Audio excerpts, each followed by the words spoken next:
Hey everybody, it's me, Angel Benton. It's time for another edition of Angel Sudsy Recap where we delve into the world of daytime television and we do a few reality shows on the side. And one of the daytime TV shows that we're doing is The Young and the Restless. We're going to recap what happened in Genoa City at Y&R last week. But before we get to that, so I tried to do this video yesterday a couple times. And yesterday was the first time in a while that I had actually worn my contact lenses. Normally I, wear glasses, but this time I was wearing my contacts. And for just some reason, because I was up early and, my eyes were red from the contacts were dry, and my eyes, I looked really bloodshot. And I was like, oh my God, I look either stoned or drunk or something. I can't go on camera like this. So I took them out, put my glasses on, put in some drops, and I was waiting or whatever, right? So it's getting later, but I was like, okay, I've got enough time. So then right before I'm about to sit down and do the video again, they showed a commercial for Goodbye Christopher Robin. Now that movie has come and gone, but I'm watching a bunch of repeats of Watch What Happens Live from back in the day, and and I was like, God damn it. And then my eyes were all red again, because this time from crying. It was the worst. It was the absolute worst. I was like, well, I'm just going to have to do 2 videos tomorrow then, because that is a little bit ridiculous. So it's fine now. Today's great.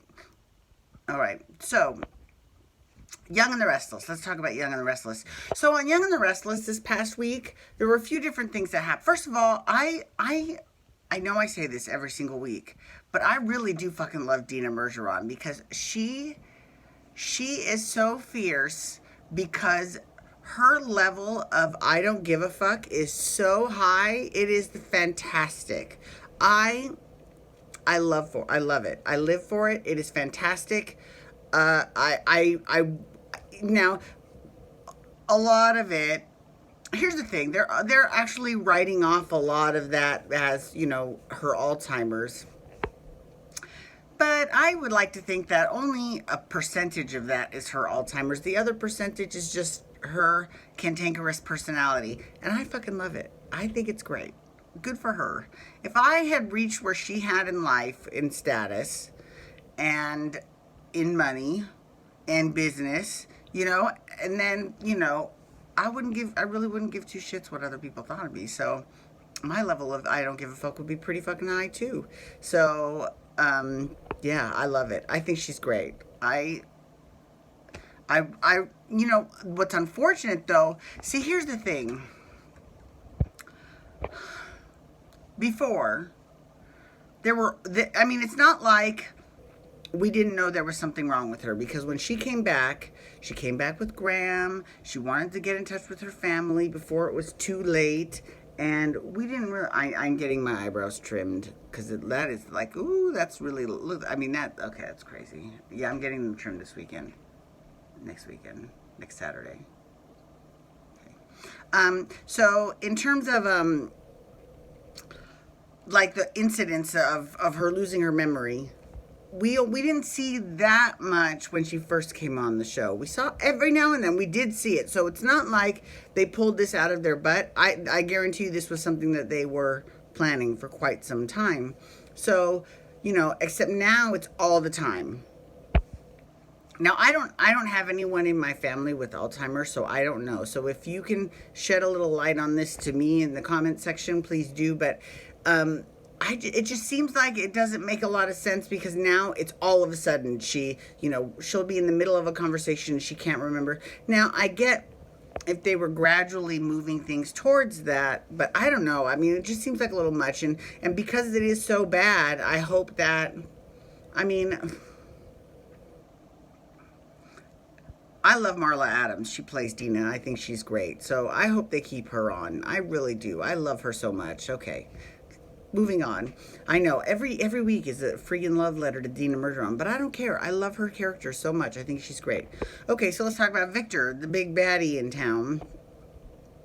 So Victor, it came out this past week that they were trying to bulldoze Chancellor Park, and through some sleuthing, Scott was able to find out that that it was Newman Enterprises that was doing it, and he told Sharon, and Sharon told Nick, and Nick was pissed. But was he surprised? No. I'm not gonna lie, I am a little bit surprised.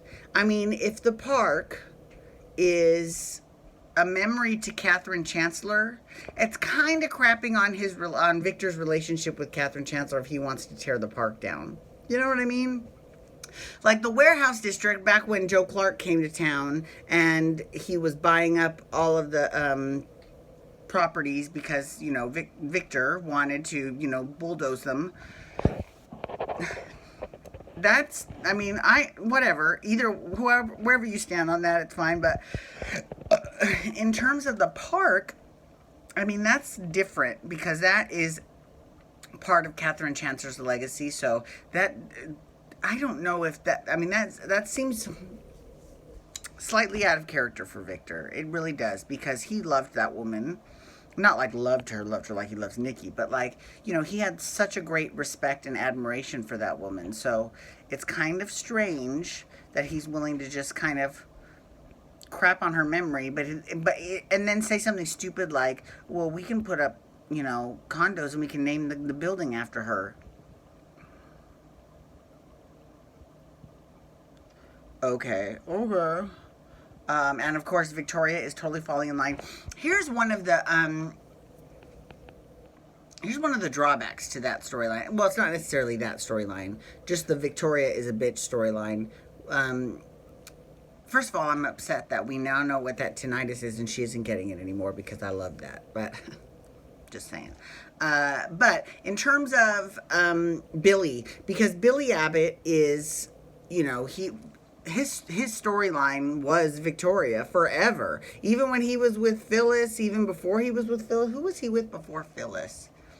He was with someone else before he hooked up with Phyllis. It was in between Victoria and Phyllis. I don't remember. I need to refresh my memory. I don't remember. If you can remember, please let me know. I forgot. But Billy is he's kind of back burner, and maybe he needs a break. I mean, it's difficult to be front burner all that time, and especially Jason Thompson, who plays Billy, he came onto the show front burner. Now it's different because it's not like we had to find out about this character and care for this character. This was a character we already cared about, so in that instance it was good for him, but in other instances bad because that character was already front burner and was staying front burner. So, and now that he's not, maybe that's it. Maybe I'm just a little, I'm not used to seeing Billy kind of on the back burner. Normally I see Billy on the front burner. Phyllis, I've seen Phyllis on the back burner before, and she's sort of falling onto the back burner now. You know, that is what it is, but, you know, that is one of the unfortunate drawbacks of the whole situation with Victoria. I mean, I don't even understand. I mean, yeah, I don't understand why she would have fired him in the first place, because he basically saved their company once with his own money and didn't tell her, and she found out about it and was so furious that she fired him. But it's like, okay, well then he should have just let your company fail. I mean, really, if your daddy's going to give you a golden parachute so you can go work for him, it kind of doesn't matter then, does it? Yeah, it's stupid. That whole thing is dumb. I'm sorry. Dumb, dumb, dumb, dumb, dumb. So Juliet's baby was born, Sam, and you know, he's had a lot of complications in the hospital, but and Lily, of all people, was actually Sam's blood type. And Maddie, I don't know if Maddie is or not, but she just gave blood, so I don't know if that was the kind that they needed, but I know Charlie wasn't. But in any event, Lily and Kane are sort of getting back together. But, like, here's the thing. So Lily, I mean, let's be real. They all know Juliet is dead. She died. I mean, she died giving birth to this baby. This baby meant everything to her, and she died. Now, regardless of, you know, Kane having an affair on Lily and Juliet sleeping with a married man, and even, no matter what you thought, none of that is the baby's fault. And Lily has even said so. But, you know, Kane asked her to hold the baby, you know, Lily. She held him for like 2 seconds and then gave him back and then ran out of the room. I don't know why. I mean, that seems a little bit extreme, even for Lily. Especially because Lily is normally the voice of reason for everything. Like, she actually has the most sense out of almost anyone on that show. So, but it is nice to see her at the Newman offices. It's, you know, I enjoy that. That's nice. Okay, anyways, thank you so much for logging on today. I do appreciate it. Please feel free to follow me on Twitter, Instagram. You know, I'll talk about that tomorrow or later tonight when I do General Hospital. Thank you so much for logging on today. You can follow me on Twitter, Instagram, and Snapchat at Angel Benton. You can hashtag YR to talk Young and the Restless, or hashtag GH to talk General Hospital. I'm doing that next. And you can also hit that subscribe button on my YouTube channel to get my YouTube videos sent to your email inbox every single day. Alrighty, everyone. Thank you so much for logging on today. Have a great day. Peace out. Wubba, wubba, wubba.